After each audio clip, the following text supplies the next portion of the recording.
Hello and welcome back to thoughtbot's AI in Focus, the live stream where we dig into new tools, techniques, we live code using LLM and other AI technologies. I'm your host, Chad Pytel, CEO and developer at thoughtbot, and today I'm joined by Steve Polito. Steve, welcome. Hey, what's going on? This is fun. I'm excited to do this. So you are a senior developer at thoughtbot, and today we are going to reveal, I guess, because it is not publicly announced, it is publicly available, a new gem from thoughtbot called Top Secret.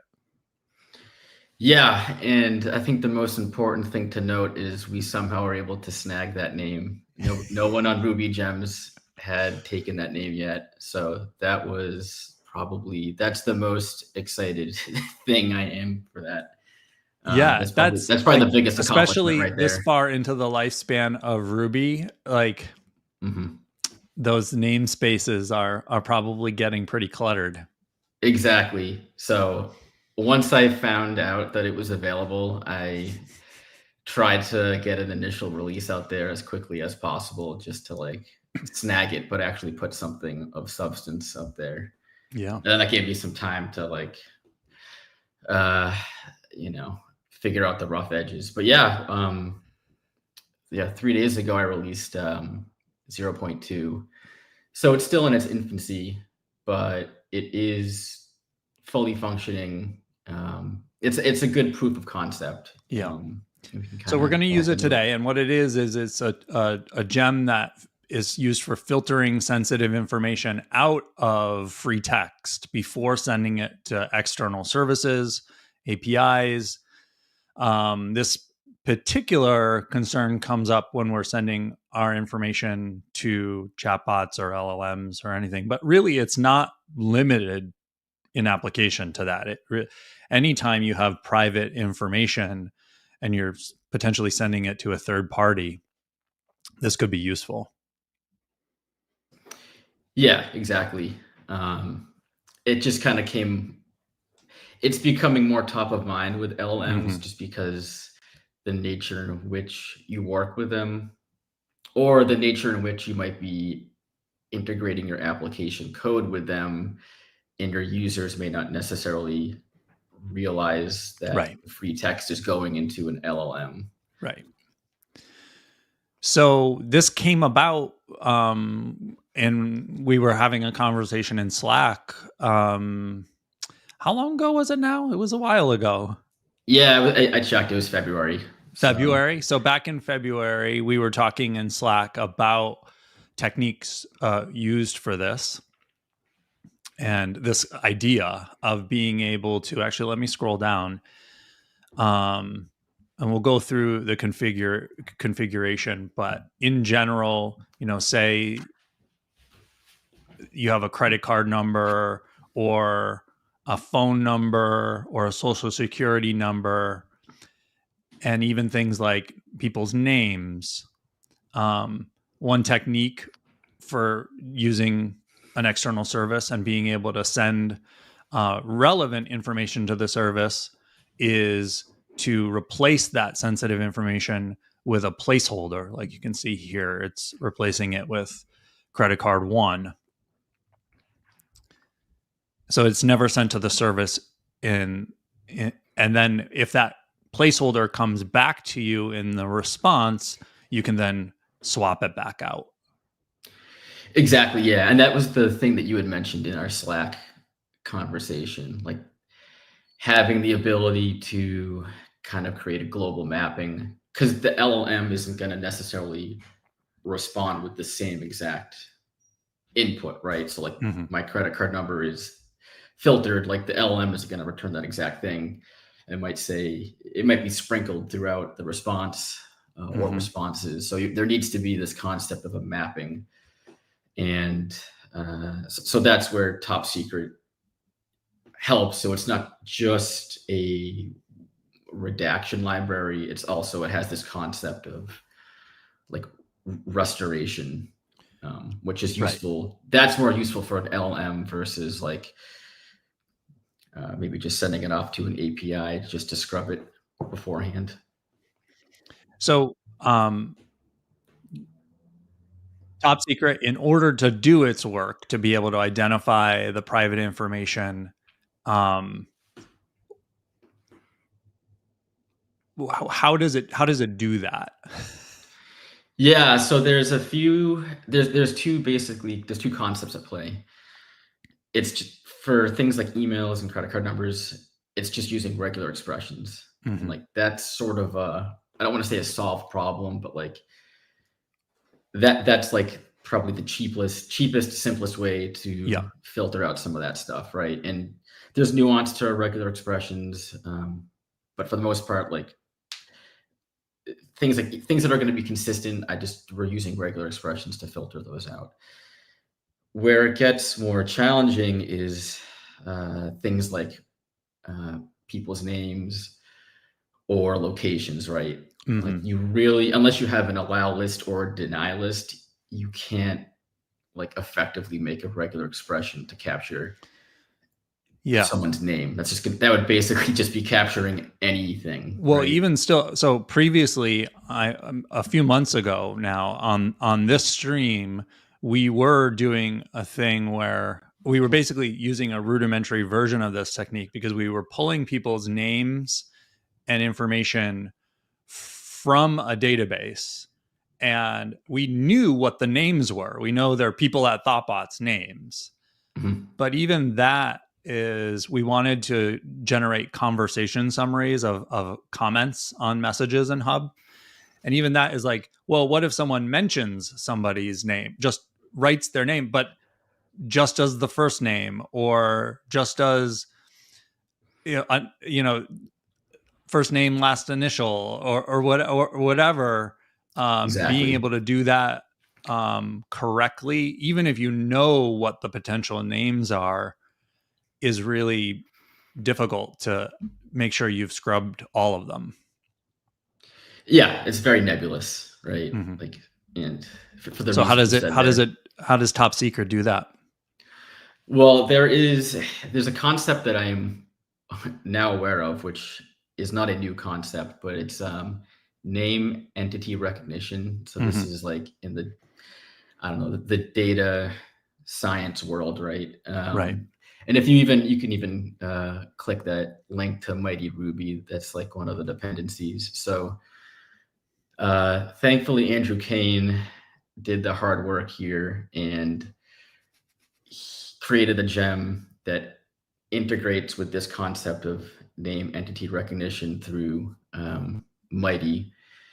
And essentially, it helps with what we're talking about. So you can give it free form text, and it will be able to recognize things like, out of the box anyways, it recognizes people, locations, and organizations. Those are the three. And what's cool is you can also train it too. Clarissa's question, does it work for anonymizing organization names as well? And the answer is it does, right? Yeah. And actually, yeah, out of the box too, it does, which is great. And yeah, you can see there. So that's what's going to be returned, right? And there's a confidence score too, which is nice. And we can kind of talk about that in a bit, but you can tweak that. Like you can tweak your threshold. I'm talking about top secret now. Like top secret gives you the ability to configure the threshold for those things. So that was kind of the missing piece, right? So we talked about regular expressions and how those work for some things that are very pattern driven, but the missing piece was this nebulous concept of names. Right. So when we were talking in Slack, we actually talked about the idea of using an open source or locally running lightweight LLM to be able to detect things and replace them before they go off to your remote service. Yep. And named entity recognition does use machine learning to work. Right. It's just not a generic problem like an LLM. Yeah. Cool. So credit card filters, email filters, phone numbers, social security numbers, those all use regular expressions? Yes, they do. But the people and location filter, that is using Mighty Ruby under the hood. Cool. Well, are we ready to jump over to Hub and talk about how we're going to use it there in our real app and start integrating it? Yeah, let's do it. Cool. So we've on the stream before programmed in Hub, and so if you remember, and before we move on, we've got the comments up. So thank you very much for tuning in. If you have any questions or comments along the way, don't hesitate to drop them in the chat. We'll see them. If we get stuck, we need your help. Please help us along the way. And I'd be remiss before we move on if I said, if you're looking for someone to help you implement AI features in your app, or you just need help with your app in general, either creating something new or improving it, you can always work with thoughtbot. Just get in touch with us at thoughtbot.com, and we will respond like the bat signal to your request. Okay, so when we've worked on this before in Hub, we implemented the question, being able to answer questions about our internal company handbook.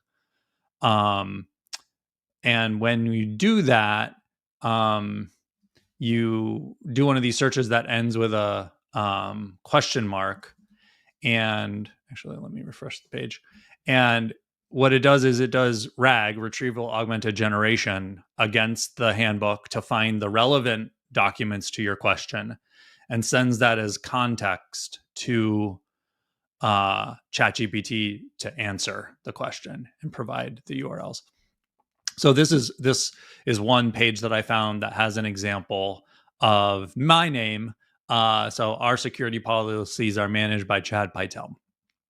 Now, this is a pretty low stakes thing. Like, if it goes to ChatGPT, it's really, or an external service, it's not really that big of a deal. But we can use it as an example of how we might envision the kind of thing we don't want to be sent somewhere. And so this is where we're going to be implementing that today. Top secret, we will make it so that this private information is removed before we go and send it to ChatGPT. So let's go back over to this. We need to bundle add top secret. Oh, let me create a branch.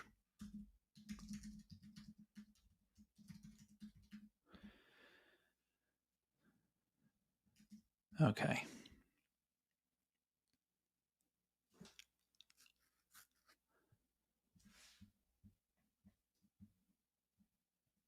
Okay.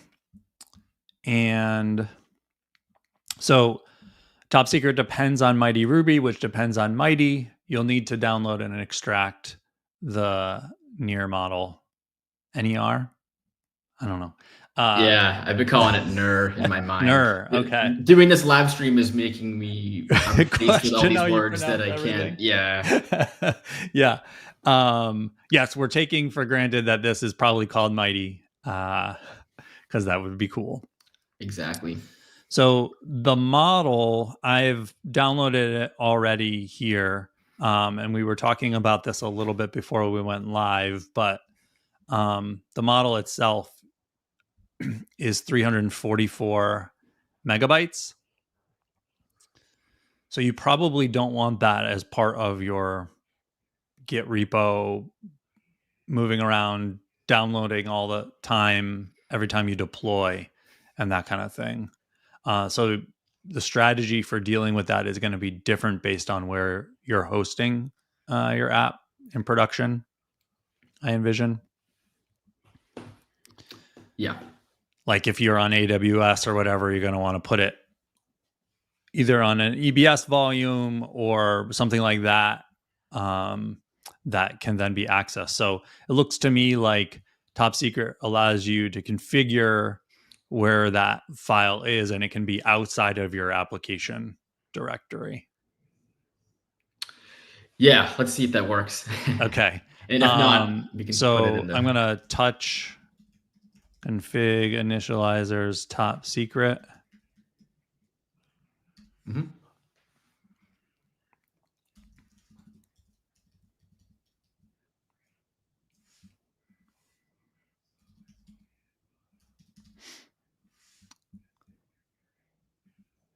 I had to remember what. I would have done the same thing. Okay.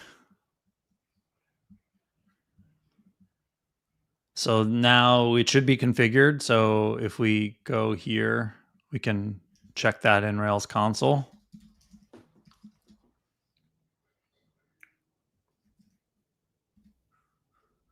Moment of truth. It worked. Excellent. That's the first public use of Top Secret. It is. And I was a little anxious there.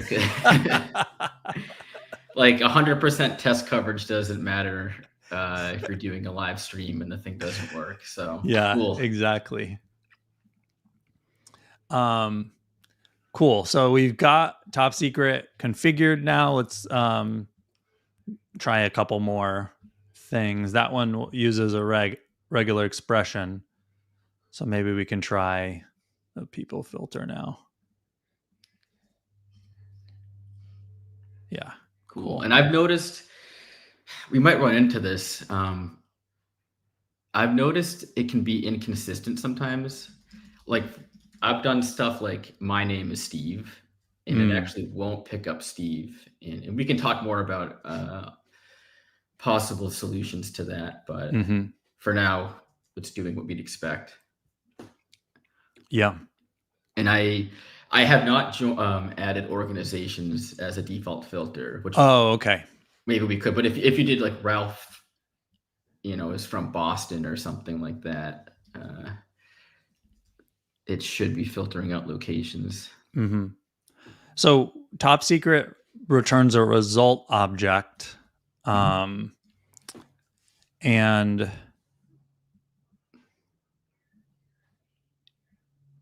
it gives you a mapping of a hash. So then how do you put it back? Yeah, so there's a few ways here. Search for the word restore. It should be documented there. Yeah, here we go. Mm-hmm. So it works best when, let's see, do I forget? You'd think I would have remembered here. So we haven't got on to, so there's a filter all method. Mm-hmm. That one has probably a little more, that one is probably more relevant for the problem we're solving. So instead of sending one message to the LM, you're probably sending an array of messages. In the case of this, we're actually building a context, so we just have one big string. Oh, okay. Yeah. Either way, it'll still work. But there's you would take a filtered, so you'd make a top secret filtered text instance, and you call restore on it with the filtered text, and you pass it in a mapping. Okay. And so it should work interchangeably, whether it was one filtered message or an array. And there's probably some room to improve the ergonomics here, but at the moment, this is where I landed. Okay. So cool. So with this, and we've worked on this model quite a bit on the stream. It's been a few months since we came back to this on the stream, but in Hub, we have a generic prompt class, which is used for any time we want to prompt to OpenAI throughout the application. And then we have our question class, which uses the prompts class. And it's the thing that when a question is detected, it does the RAG against our search instance, builds the context of the relevant documents, and then performs the prompt and returns the response. So really, there's two places I think we could put top secret. One would be here in the question answering section, or also right in our generic prompt class. And I think it makes sense here because then we can ensure that we have one central place that's doing all communication with OpenAI. If we hook top secret in here, then we can be relatively confident that it's always happening. Yeah, that makes sense. And I think, in the putting security and privacy top of mind, you'd probably want to have it be right there where all requests are being made. It's also sort of nice too, because as I'm looking at this implementation, thinking ahead a little bit, we have our perform. So we have the text that we're sending ChatGPT, but we also have a response object, which is any errors, the text. And you can see we're initializing that with the text from ChatGPT. So that provides a nice place to actually implement the restoration of the masked data as well. So let's write a spec and test drive this implementation. So it executes a prompt with the given text and returns a response. And then here's another spec for that it's using the right model that you specified. So I think we can start writing a spec that says that it doesn't send the personal information. Yep. Doesn't send personal information to OpenAI.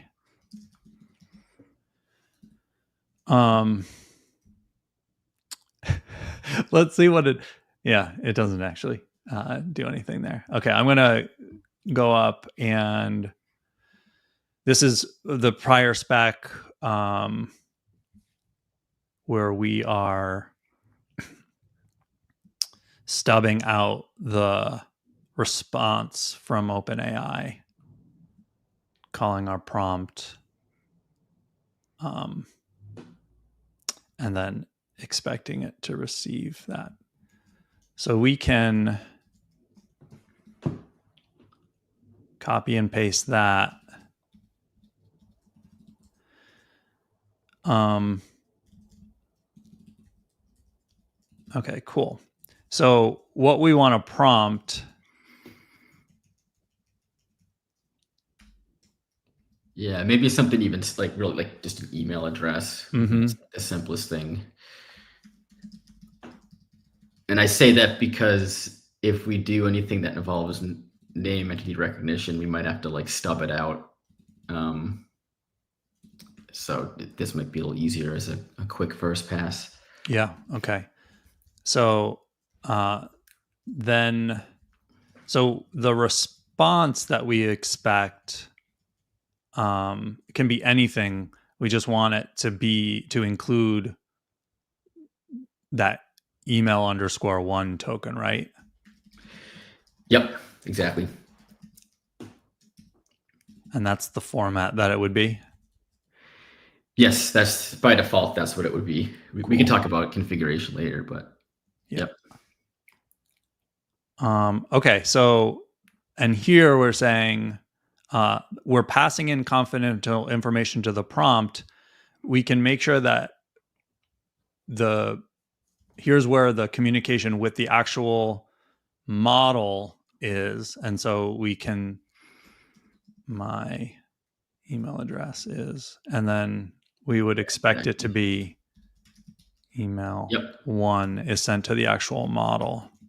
And then we want the response text to be the email is. Did I put a period? No, I didn't. Okay. So then we want it to be.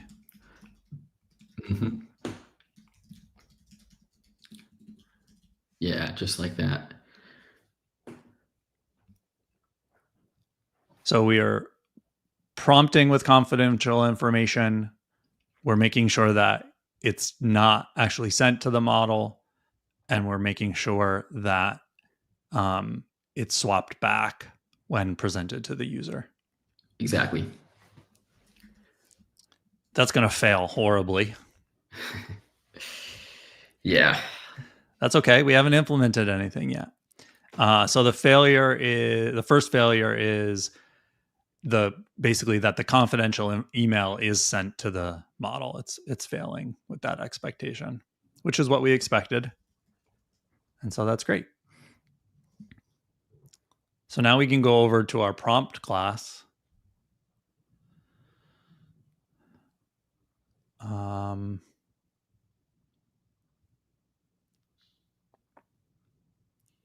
So the text is an adder accessor right now, and then it's sent right there. So we're going to need to get the result from top secret. Yes, from the filtered text.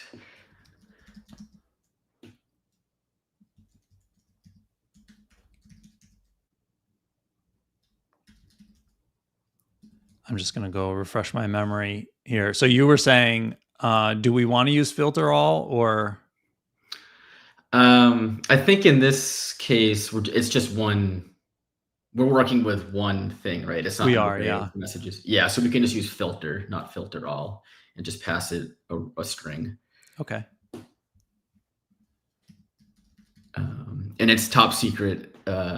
It's in the text namespace. Yeah, there you go. I don't like the name of this being just result. Yeah, maybe like filtered text. Great. And then here we'll use filtered text dot output, if I remember right. Yep, that's correct. Okay. So actually, let's run the spec again because that's going to pass that first failing expectation, I think. Yeah, cool. And then, but now it's not being swapped back. So we got back the email was email 1. Mm-hmm.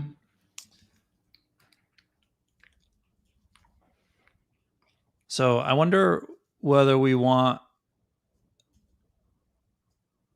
to just do the swapping right here before we give it to the response, or whether we want to pass the mapping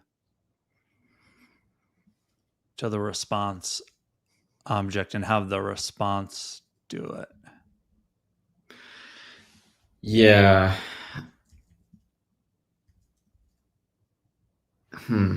Well, let's just write it.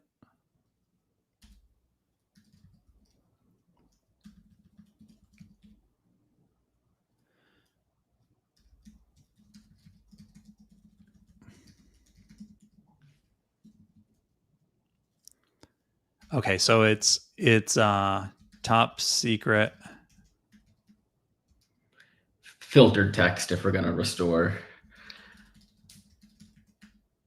And it was restore.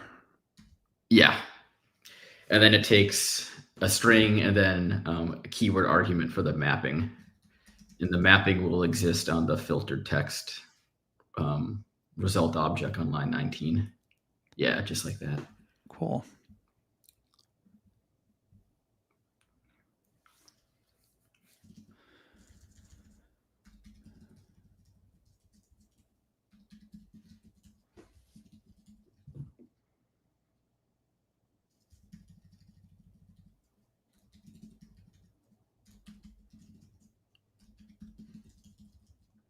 I decided that I'm not going to do that. I'm going to do this.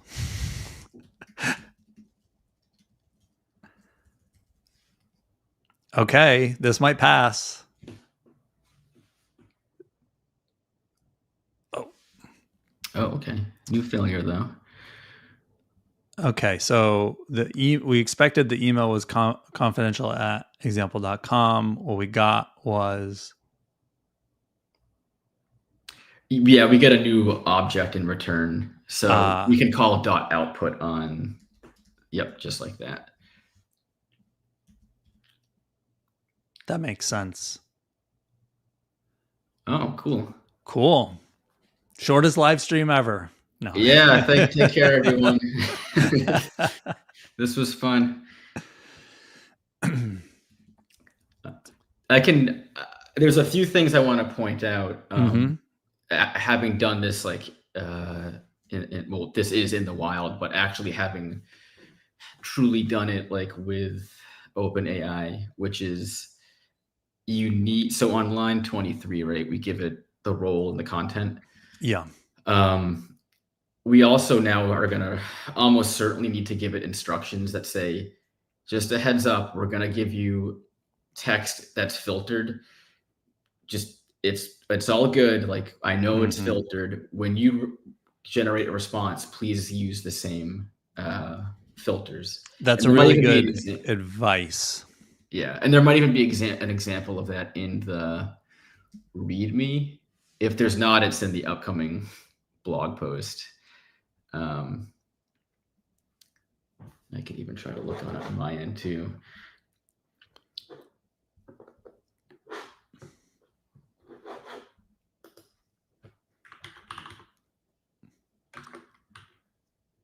Yeah, it doesn't. I don't see it in this README, but that seems like the good thing to have as part of our spec too. Yes. So, like, we're prompting with this, but we should. Yeah, we want to make sure the body contains some instructions.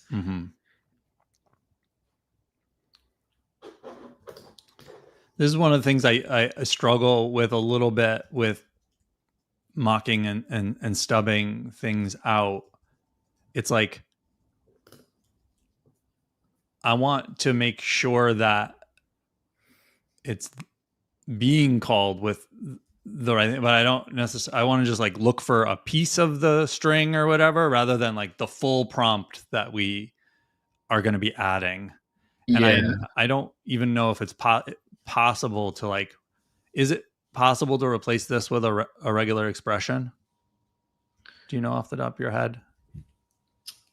Sorry, which part? Like where we stop it from looking for exact string that was sent to in this hash. Oh, I'm not sure. So Wisdom asks, how does the gem perform under high concurrency? Thousands of requests. That is a good question. It is doing the NER filtering is a little expensive. That can be disabled for either globally, right? Like you can globally disable that, or you can do it on an instance level. I mean, I don't have I could not tell you how this performs under thousands of requests. Well, the thing I would point out is like this stuff is happening in a background job. Like if you're actually using like OpenAI in production, you almost certainly are going to want to push that into a background job.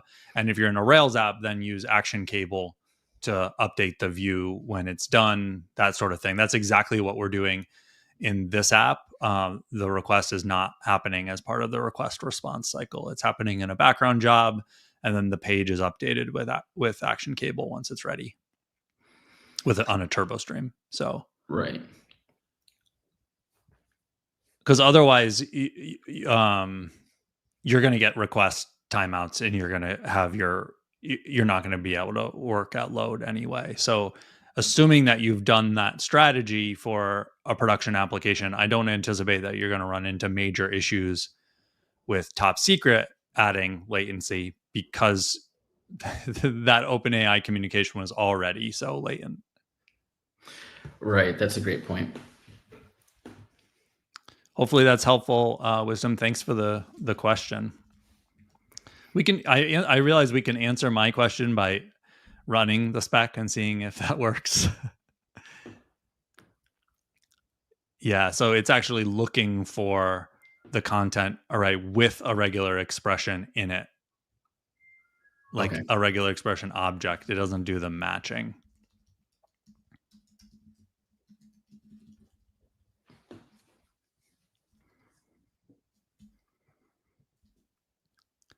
I don't know how to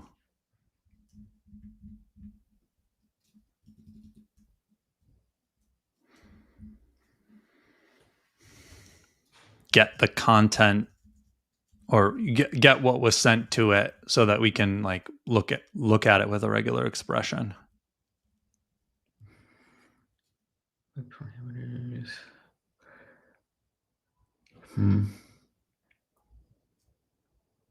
There's RSpec matchers, but I don't know that they work with, like I forget what it is, but it's like string containing. Right. Oh, sure.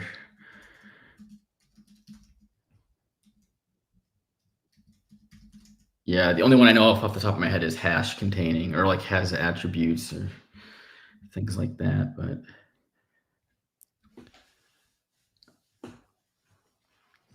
let's see if we can find it.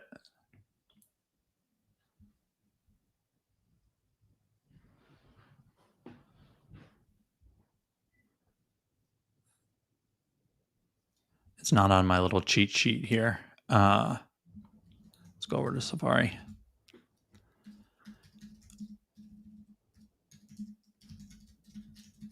What do we call these? Type matchers? Yeah, something like that.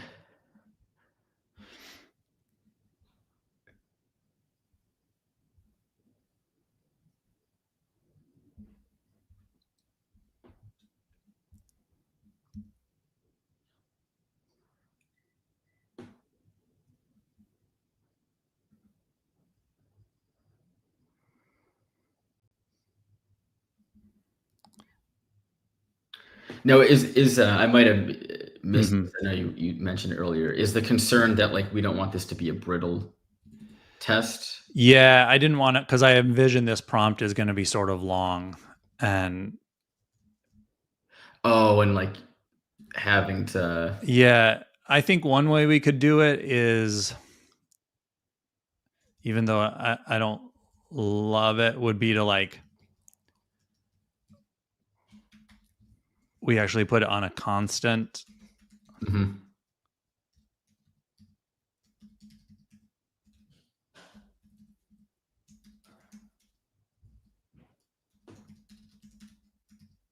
Like this. Yeah, it actually could. I mean, there's a few ways to solve the instructions part. I mean, for one, if we're just testing, like, did you Oh, send actually, this OpenAI? shouldn't be here. It should be here. Yeah. Oh, and actually, so I think we might have two different understandings of this. So for at least for OpenAI, so there's like a role in the content, right? Mm-hmm.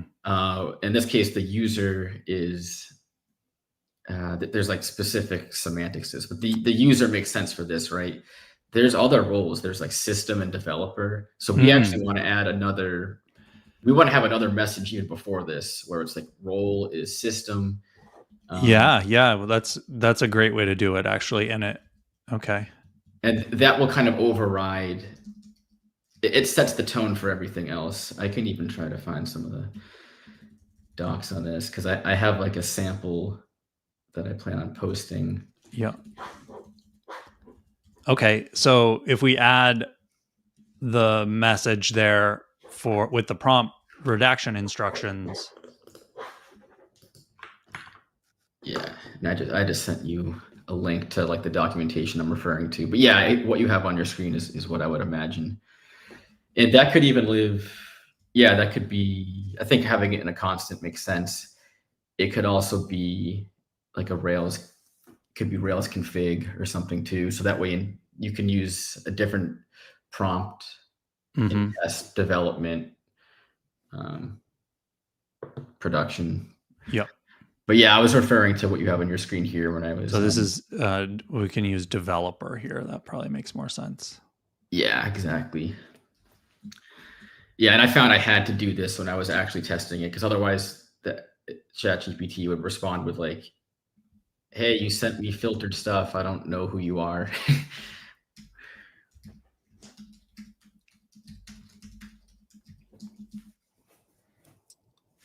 Okay, so yeah, I can even if you want, I can actually paste in. Yeah, go ahead. What I have used in the past. Let's see here. I have Vim key bindings on, by the way. Okay. Yeah, so something like that I think should do it. That's what I've been using when I've had good success with that. Yeah, great. And it can always be tweaked. So it says, I'm going to send filtered information to you in the form of free text. If you need to refer to the filtered information in a response, just reference it by the filter. Yep.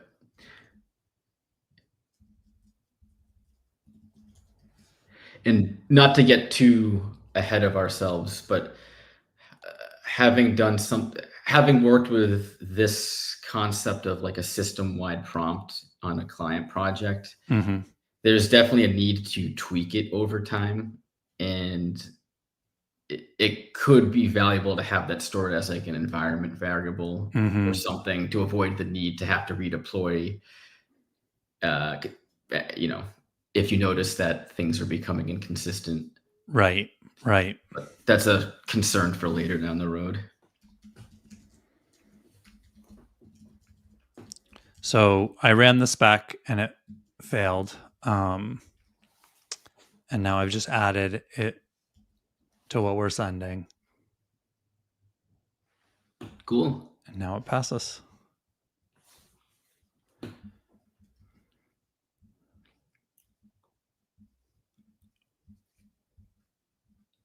Any other things that in practice you've had to do?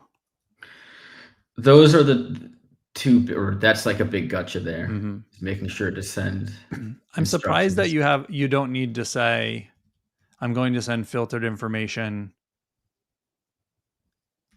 like enclosed in brackets. Oh, sure. I don't think I think adding specificity could only help. Yeah, I was pretty generic. Yeah, no, it's good that I mean, that's one of the things that's cool about this kind of using these kinds of tools is they tend to be sometimes more forgiving than you realize, and Hmm. you can not be super specific and it still works. Yeah.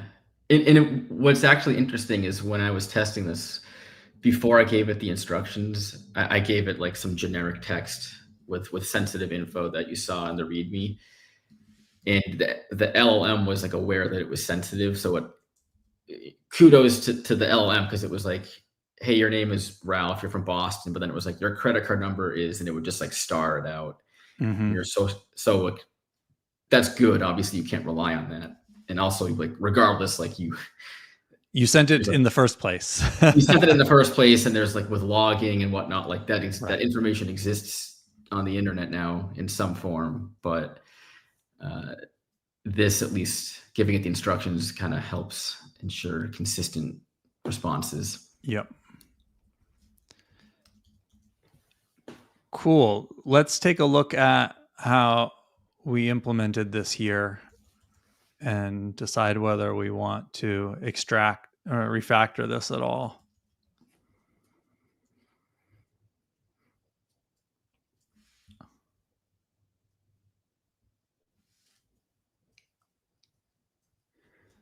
So we could extract a filtered text method. Mm-hmm. We probably want to memoize that. Mm-hmm.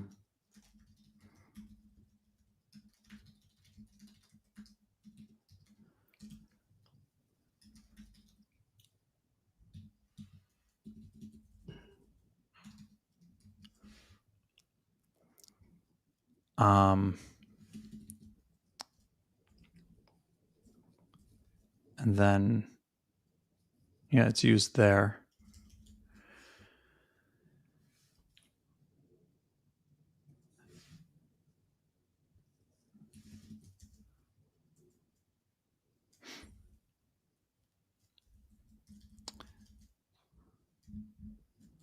How do we feel about like a restore?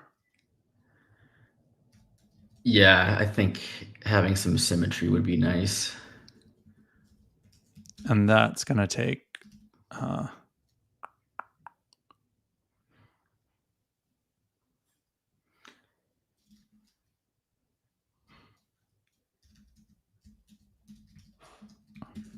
we'll call it LLM response, which was the variable I used before.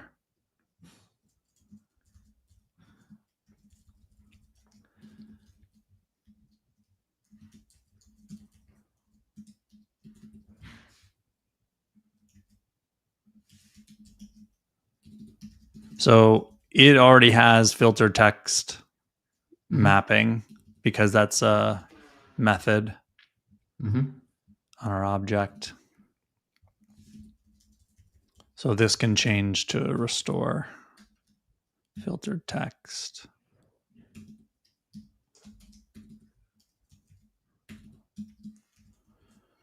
Oh, perfect.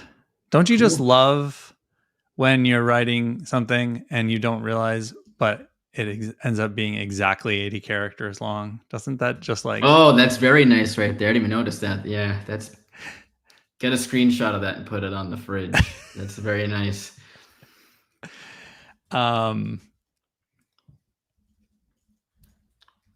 Okay. Let's make sure that our refactoring here hasn't broken anything. Cool. And now I'm looking at this and realizing that these methods are public. Mm.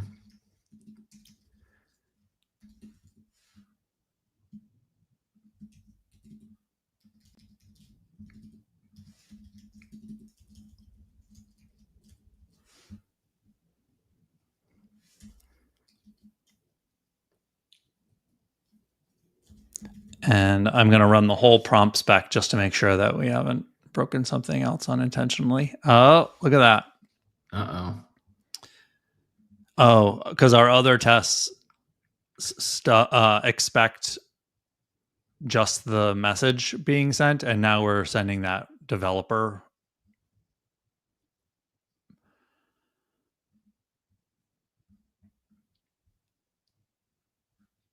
See, like this one. Yeah. Maybe we can make that into like a variable or something to put in Yeah, there. I like that idea. Right here. We can call it like Instructions. I don't even know.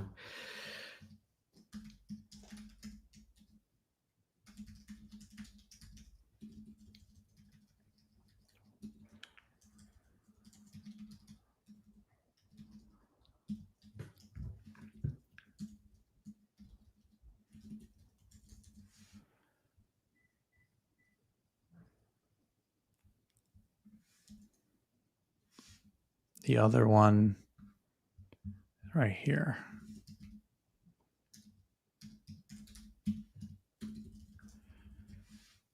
So I think we're actually getting to the point. Oh, I did make one. Oh, for the embeddings endpoint. Okay. So, when you only have a couple of, and I'm curious how you feel about this, Steve, but generally, like, I'll reach for just stubbing something, mocking and expecting an external service or an API or something like that at first, especially when I'm just getting started, because it's lightweight to do. And maybe there's only one or two specs, so it's not too bad.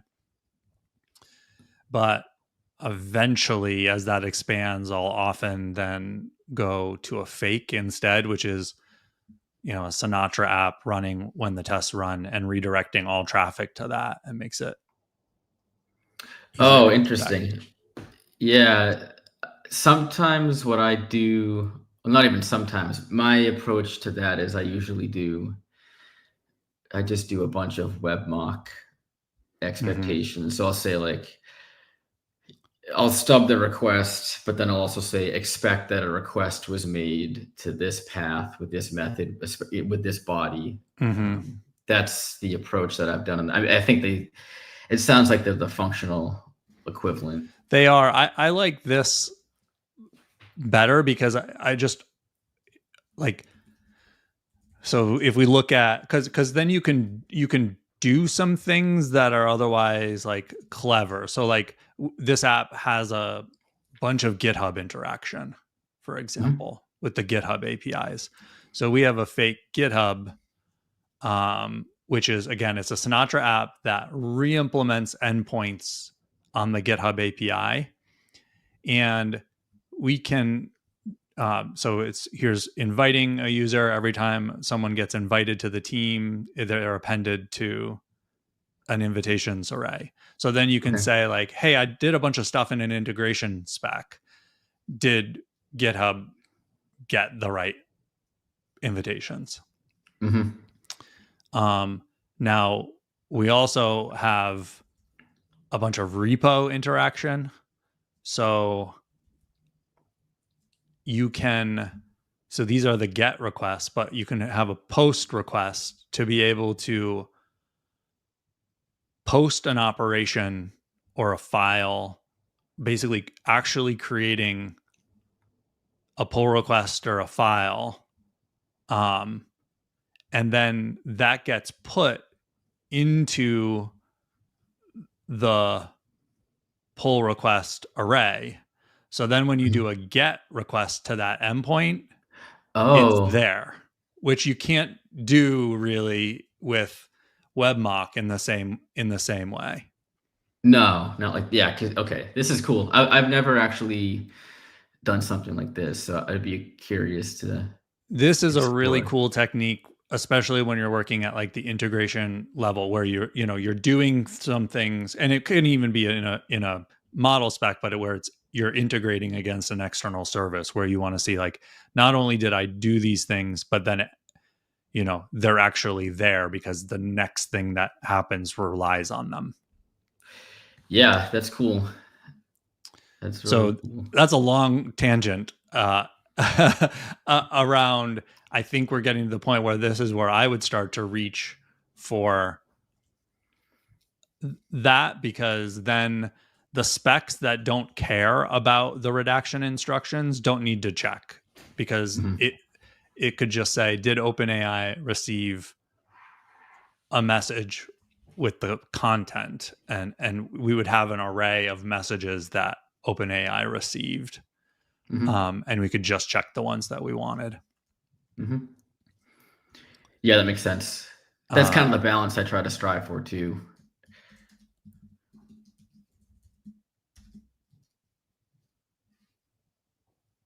Okay, so I think that all our specs pass now.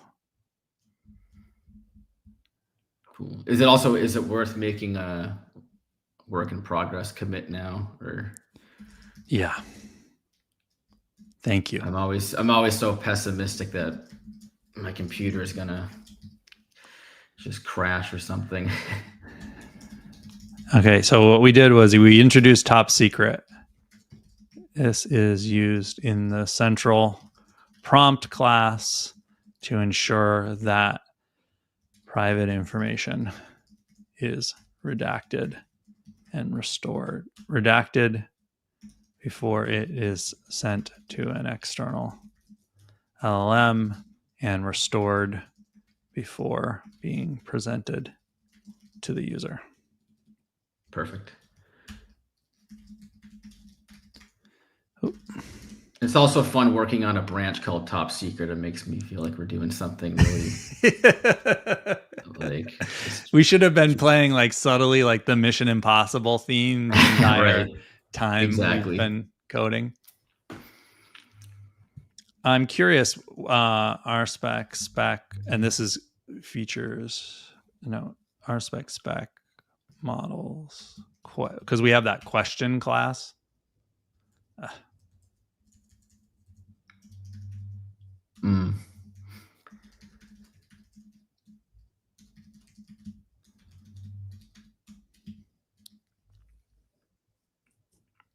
Okay, yeah, that's fine. We're probably only...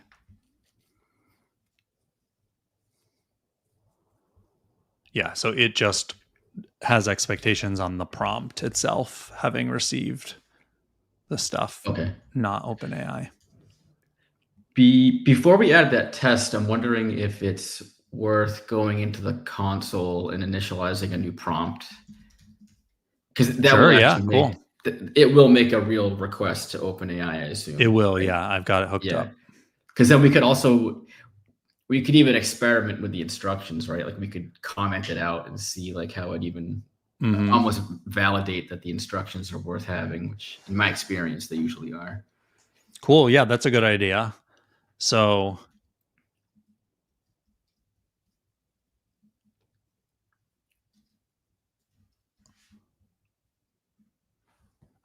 I forgot how to use this class. It just, okay. So, oh,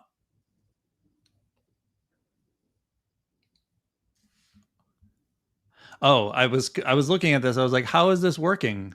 And it doesn't assign the attribute. And then I realized it includes active model, which does that automatically. I was having the same thought too. Yeah, threw me for the loop for a sec, but that call to super is then, so this is, yeah, okay. No, I'm right there with you. I was like, did I forget how to program? But okay, so what should we say? We can keep it simple. Maybe just like, you can email me at ralph@example.com, something like that.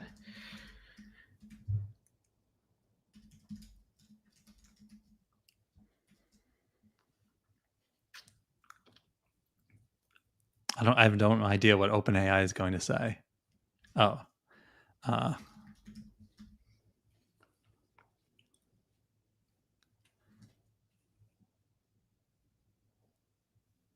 Huh.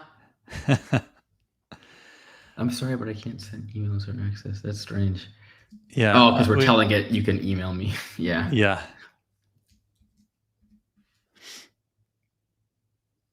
So I changed it to what is my email. So your email is ralph@example.com.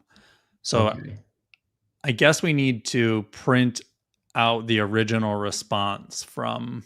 Exactly. Yeah. Otherwise, it's like we don't really know if this worked.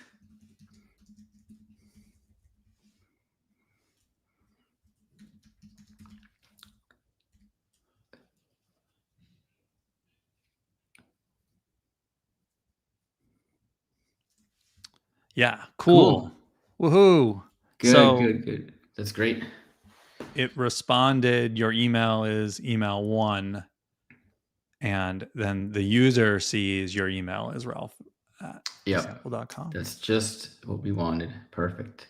And yeah, we don't have to necessarily do this, but if we remove the instructions altogether, I suspect it'll say, I don't know what your email is because you said filtered 1. Yeah, cool. Let's try it.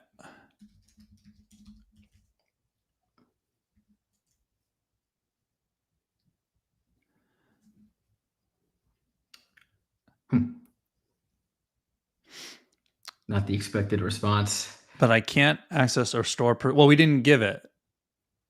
Oh, yeah. Right. So what it received was, you can email me at email 1, which is not an email address. What is my email? Exactly.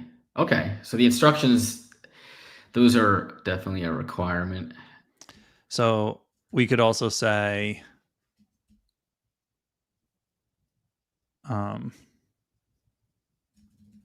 I live in Newton. I'm doxing myself here. I live in Newton, Massachusetts. What are some good restaurants?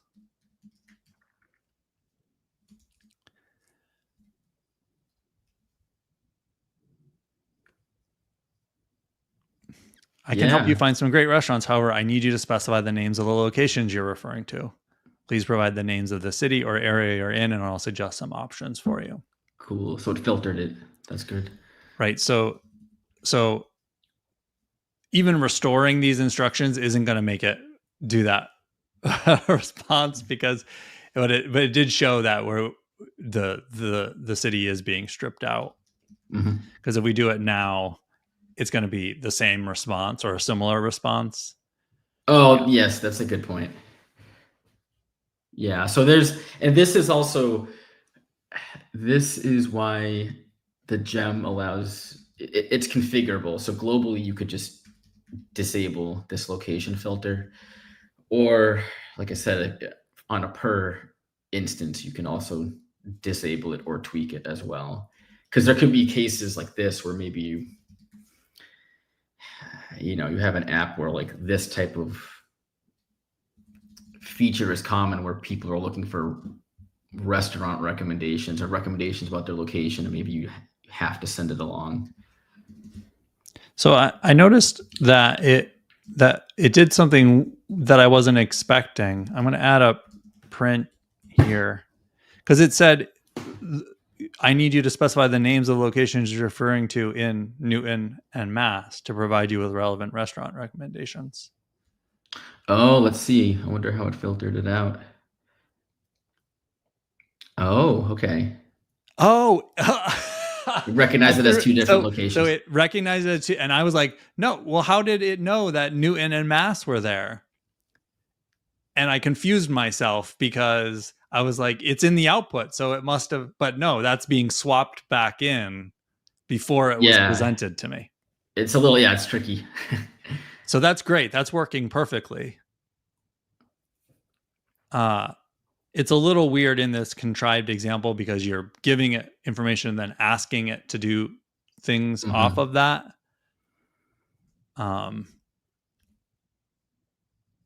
But at least we're demonstrating that it's working as expected. It's working a little too well. Yeah. Cool. That's really cool. Let me remove these print statements. Cool. Well, If you're in the chat and you're watching and you want, you have any questions or want us to try something before we sign off for today's episode, feel free to drop it in. Steve, what's next for Top Secret? Actually, could you open up the GitHub repo? I could just show us what's. I'm trying a little experiment here with using GitHub discussions. So if you open up the discussions, I have been putting things in here instead of opening issues just to make my life a little easier. So there's a few things. So there's two main things that I want to explore next. One of which is like, what if multiple filters match on the same token?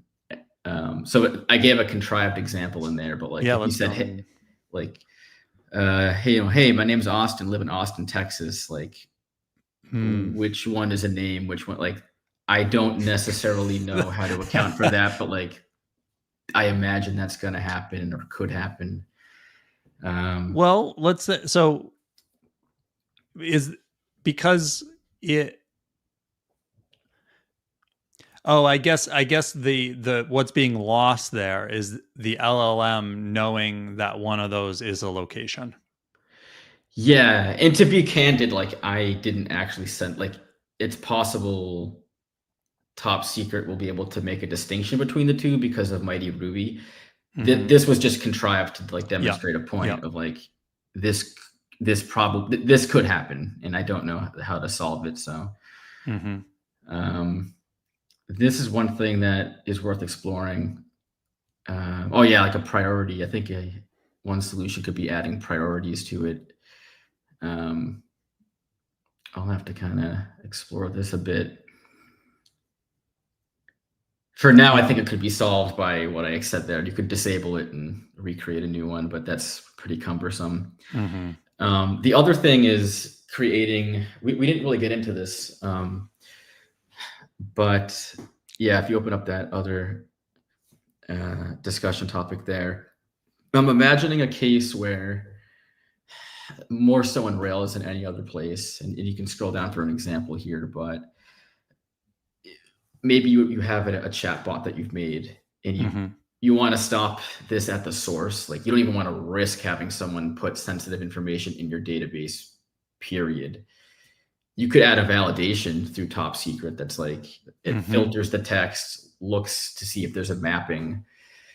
If there is, it'll just say it's not valid. And, you can tweak it and it wouldn't be perfect. I mean, it could be annoying depending on how you're doing it. But I think a more performant way to do this would be to introduce a new like scan method. And the reason I say more performant is because the only way to do it now is to still like G sub the text. But in this case, you don't have to do that. You just want to see if it contains filter. Right. And filter might even use scan under the hood to determine whether it needs to. Yeah, exactly. That's kind of what I was thinking. Like, I'm imagining like there'd be a nice extraction out of this. I just haven't gotten to that point yet. So I think this is worth looking at. But yeah, these are the two things that are worth exploring. The other thing I want to highlight is if you open up the Mighty Ruby documentation, it explains how it can be trained. Yeah. So, because obviously the default filters we provide, I think they're good enough, right? But they don't account for everything. Like a good example might be birthdays. Like you could use a regular expression for that if you know that dates are going to always be in the same format. But there's a lot of nuance to that. So I imagine, at the very least, it could be worth exploring how to train your model to recognize birthdays. And then you could add that as a custom filter, either globally to your configuration or on a per instance, like for each instance. And this is actually something I want to use like Claude Code or something similar to explore, where I could just be like, hey, can you just make a bunch of sentences that contain birthdays in a variety of shapes, and then just here's the API for Mighty Ruby, just just do it, do it, Yep. and get back to me. That's what I want to explore soon. And then maybe Top Secret itself comes with some pre-trained models already that you could use, that would alleviate you from even having to train it. But for now, I wanted to keep the interfaces, like the interface and the responsibility as scoped as possible. But depending on how people use this, I think that could be fun. Yeah, that's cool. And it might even be worthwhile to at some point explore that. Because now we basically have an interface for filtering and restoring text. So we're currently using Mighty, but we could also replace that with a locally running LLM. Right. That can more generically do things. Yeah, I think there's a lot of different things to explore, and I want to keep this thing as like flexible as possible. But yeah, I mean, it's been fun. I was surprised that nothing at least in the Ruby ecosystem existed for this thing. Maybe I'm wrong. I didn't do enough research, but I couldn't find anything that did quite this. So right, it was fun to work on. Yeah. Well, congratulations on the release of Top Secret, and thank you for your work on it. Thank you. I think it's going to be, really useful on a lot of the projects that we work on. And, we have our AI ethics guide, which is a set of questions that we ask ourselves when we're using AI in our applications. And so sort of the ethical use of AI, making sure that we're not disclosing personal information or that kind of thing, is important to us. And it's not always easy. But this is one of the areas. It's sort of like, to be honest, it's a little bit like when we created FactoryBot or Shoulda, or the like test-driven development is really important to us, and doing it in ways that we liked were really important to us, or that match what we were trying to do. And that's why we created open source around those areas, because it's like, we want to do testing. It's too slow to write out all the tests for how our validations should be in place. Let's make one-line versions of that, so it is faster. And that's where a lot of that popular open source came from originally. Obviously, AI and using external LLMs, but also using external APIs and everything, like we said at the top of the show.